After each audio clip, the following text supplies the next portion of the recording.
Hi guys, welcome back to the channel. I am always excited for every video that I start, of course, but we're making birria tacos. Birria by itself is, for those of you guys that don't know, birria is like a goat stew or sometimes made with like beef. It is so incredibly good, but then when you make tacos out of it, oh, delicious. Okay, so like I said, traditionally it's made with goat, but there are a couple of reasons why I did not use goat. For one, couldn't find it. For two, it is crazy expensive. Like I wanted 3 pounds of this. That's kind of what I was aiming for because I love leftovers. Oh my gosh. Okay. But it is so expensive. And in my opinion, if you're gonna try a recipe out, let's say you guys have never had this before, I want you guys to make it. I don't want you guys to have to go out and spend crazy amounts of money on some type of meat that you're not even sure if you're gonna like.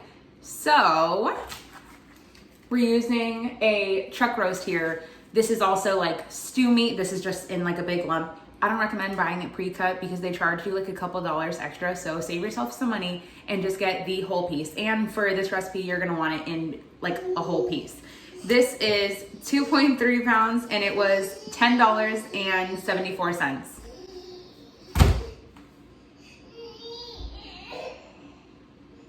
So all in all, we're gonna use this chuck roast because it's cheaper, it's easier to find, and it was a pretty good price. And for almost 3 pounds, well, more like 2.5 pounds, this is gonna feed a lot of people. And we're making tacos. Ooh, I'm so excited. All right, let's get into it. Also, yes, I threw on my glasses because I get a headache when I film and I don't have my glasses on because I'm squinting so bad. But you could use any type of beef that you really want here, bone in or bone out. I don't recommend using something expensive because it's just gonna cook for hours and it's just gonna get so tender and fall apart anyway. You could literally use something that's like $1 a pound and it's gonna taste amazing. I've seen people use oxtail, I've seen people use beef short ribs, but why? That stuff is so expensive. Stick with the roast and you're good to go. Okay, now we can get into it. I figured before we work on our meat, I would talk about the chilies because I want them to rehydrate. So I have a bag of guajillo chilies, chile de árbol, and ancho chilies. So these are dried chilies. They last literal years. You can also buy them loose in just like the bulk section. You can find these at a Mexican grocery store if you happen to have one, or if you guys are in Texas and H-E-B, Walmart, they have them. Even Target has some of these. They might not have all of these, but these are great. I think I spent $5 total buying all of these and I only need a little bit out of each.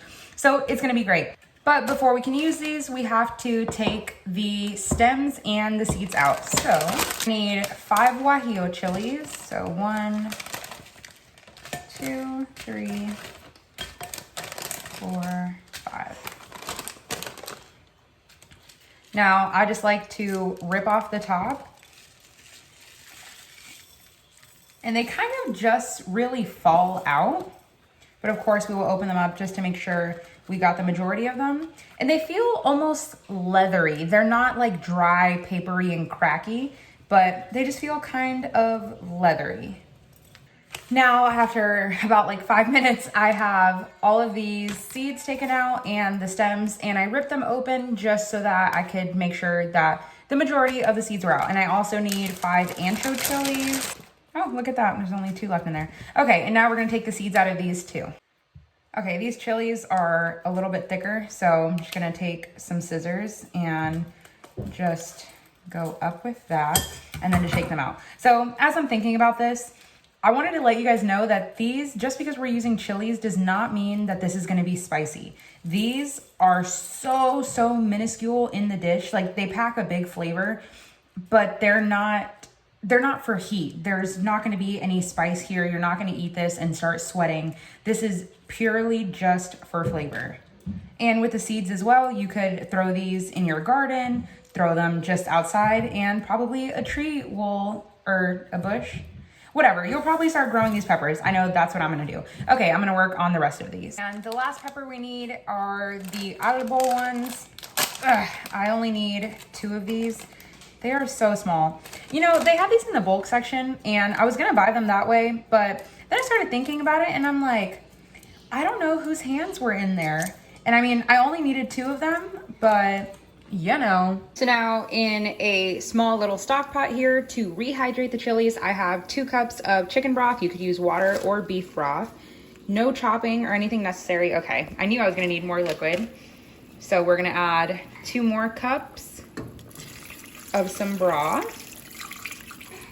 Almost to cover, I'm gonna grab a little spatula and just press them down in here.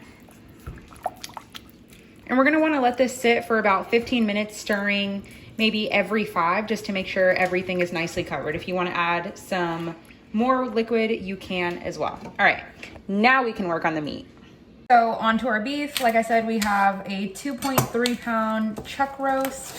I'm gonna cut it in a little bit smaller pieces. You could, of course, just sear it off like this, but it kind of falls apart in its own segments, so that's what I'm gonna go with. And for this, I'm gonna leave some of the fat on, not all of it. So kind of where it naturally separates is just where I'm going to slice it.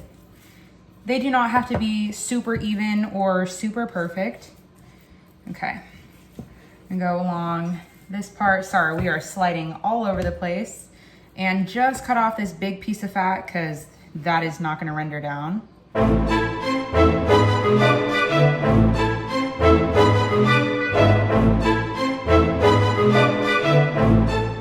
Then once we have our beef chopped, then we can season pretty heavily with some salt. This is a lot of meat, and remember, you're also gonna season your broth. I'm using my homemade chicken broth. You could use beef or anything that you have, but mine is not seasoned. My broth isn't seasoned, so this is gonna help add some of that flavor. We're gonna toss this around and make sure each side of the beef is coated with enough salt.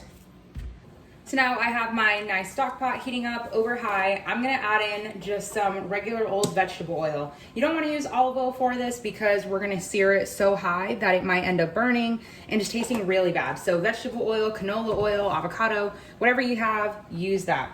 We're gonna coat the bottom of the pan, and of course, the beef is gonna release some of its own fat, but not that much. So once you're nice and coated, you can start adding your beef. You don't wanna add it all at once unless it fits. You want to hear that sizzle.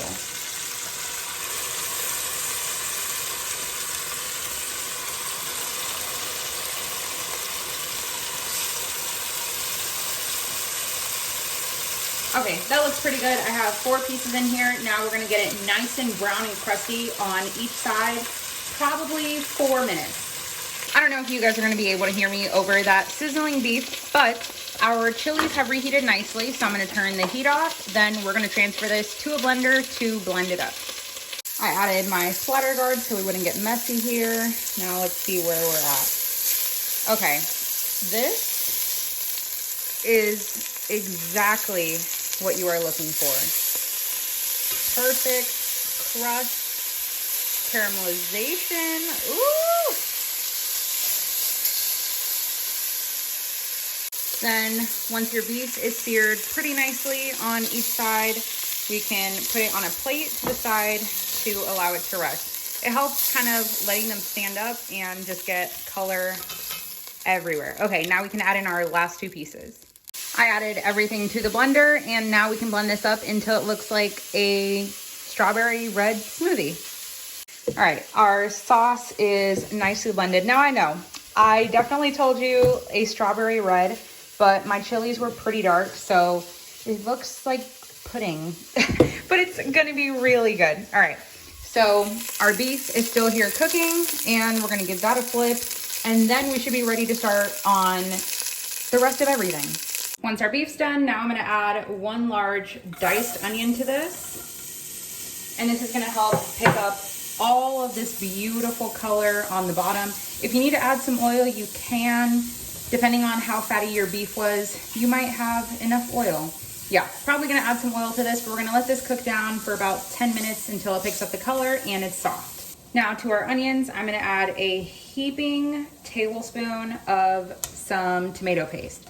We're gonna let that cook out, almost turn into somewhat of a liquid. If you have tomato sauce, use tomato sauce. Then to this, I'm gonna add 8 cloves of garlic because I love garlic and Mexican food loves garlic. I'm gonna press this through. Last two. All right. Now we can mix this in, making sure it doesn't get stuck to the bottom or burn. See, all of that color that we had from the beef is now in the onions. It's now with the garlic, the tomato. So good. This is all about building layers of flavor. Yes, you could throw this in the crock pot and it'll be done, but it's not going to taste as great because we've built so much flavor here. So now to all of this, I'm going to add my homemade chicken bone broth. Of course, if you have beef or vegetable broth, use what you have. Or even if you have water and that powdered bouillon, I'm probably going to add some of that because this has a chickeny flavor and I'm going for beef, but it's still going to be as good. That was 2 cups and I'm going to add 2 more cups. Then we're going to add in all of our, oh, that is splattery. Okay, maybe we'll pour it in the corner or just quickly. We're gonna scrape all of this out with my silicone spatula. If you guys watched my kitchen essentials video, then you guys saw me talk about this pot and also these scrapers. If you haven't seen the video, you have to go and watch it. But after you watch this video. Okay, now we're gonna mix this up. We can add our meat back in. I'm so excited. It has so much color. Just look at this beef. Like, the color may be making it look super dark, or the lighting, but look at all of that. And we're gonna add in all of the juice that it accumulated. Pour all of that in. Such great flavor. I almost wish, it's not even done yet, but I almost wish that I would have used like 5 pounds, but let's not get crazy. Okay, hi guys, sorry, I am red. I'm sweaty. It is so hot as I'm filming this. The burner's on. All these studio lights. Ooh, did I just sound fancy? Studio lights? Just these ring lights. It is hot in here. But, okay. So, we're going to use this. This is a, oh, I hooked it in here. Okay, essentially, this is a tea steeper. It has a bunch of tiny little holes. Can you guys kind of see behind it? This is like 2 inches high. I got this off Amazon for $6. Those of you guys that drink tea a lot might even have this if you drink loose leaf tea. But there's a word in French called bouquet garni, and it just means it's like a little piece of cheesecloth that you put all of your like big spices and herbs and whatnot in there so that when you want to take them out, it's super easy. But I did not feel like buying cheesecloth and then you have to throw that away. Big waste of money. This was like $6, so we're gonna throw everything in here. This essentially was 1 big cinnamon stick, but in order to fit in here, I needed to break it in half. So 1 cinnamon stick, 5 bay leaves. Oh, I thought it was behind me. And some peppercorns. About half a tablespoon. Now, we're gonna toss this all in here. Screw this on if I can, oh my goodness. Okay, we're gonna screw it on and then we're gonna place it in here. The thing I like about it too, it has a little hook, so it's just gonna sit perfectly on there, and if you wanted to just throw the whole thing in, you could. So now we're at a nice bubble. I'm gonna add a little bit, or more like a lot of, Mexican oregano, a tiny splash of cumin, a tiny bit more of some salt. We can give that a stir. Oh my goodness, I just made a big mess.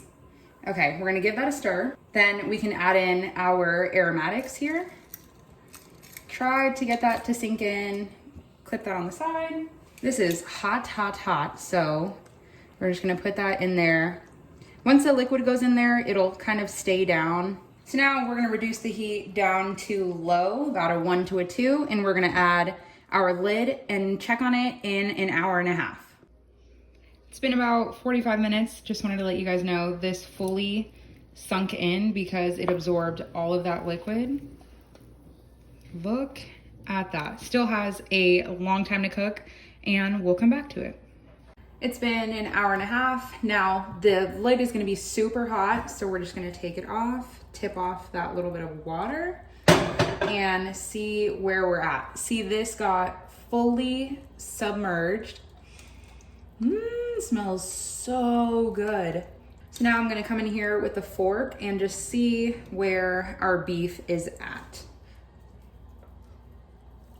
Okay, we're slightly tender, but not nearly as tender as I want it to be. So we're gonna let this go for about another hour and a half to 2 hours. Alrighty, it has been an hour later, not 2 hours, and now we can take out our beef.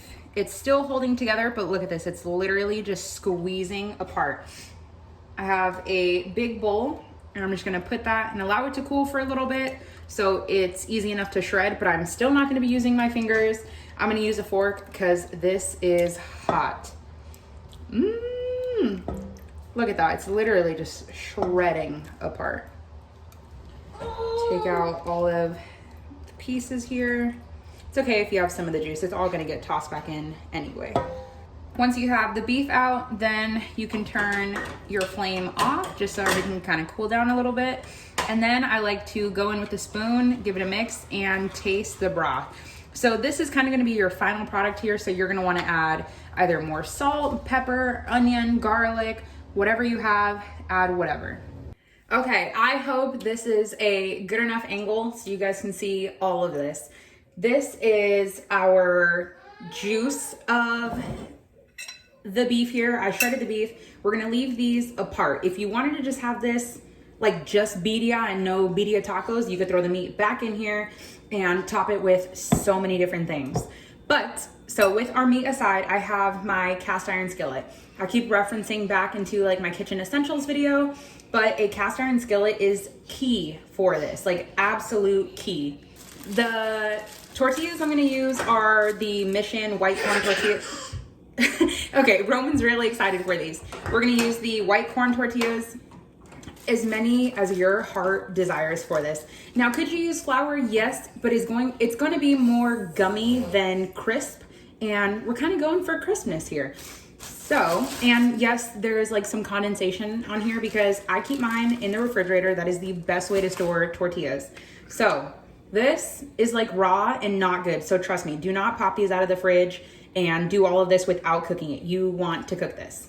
And the cheese we're gonna use for this is just some mozzarella. Now, traditionally, you would use a Oaxaca cheese or queso fresco, but I mean, they're not very easy to find if you don't have like a Mexican market near you. And mozzarella cheese works just as great. And if you've never had Oaxaca cheese, you're not gonna know the difference. So we're gonna use mozzarella. So first, I have the cast iron on pretty high. I'm gonna grab a corn tortilla.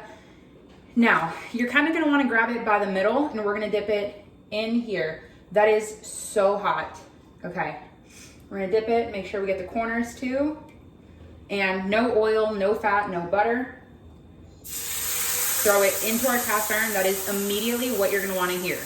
Then going in with your tongs. Ooh, okay, see, we're already getting great color. Now you're gonna wanna add your cheese over the entire thing. If some cheese falls onto your pan, it's okay. You know what, let's go with a little bit more cheese. So why not? And there's only a little bit left. We'll just put the whole thing.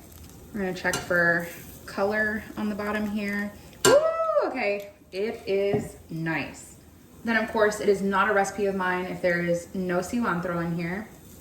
Okay, I probably could have spread that out better, but the cilantro is wet because I washed it.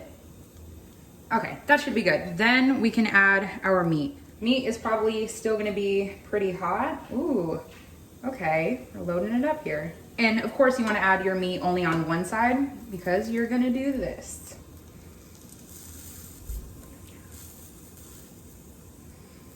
Now you're just gonna wanna press it together, maybe turn down the heat a little bit. And I forgot, you're gonna wanna add some of the juice in here. Let's see if we can open that up. Pour the juice in. Okay, now we're good. Then we can take this one off. Look. The meat is so good. Look at that. We're gonna let that cool for a little bit, but we're gonna serve it with some of the sauce to dip it in.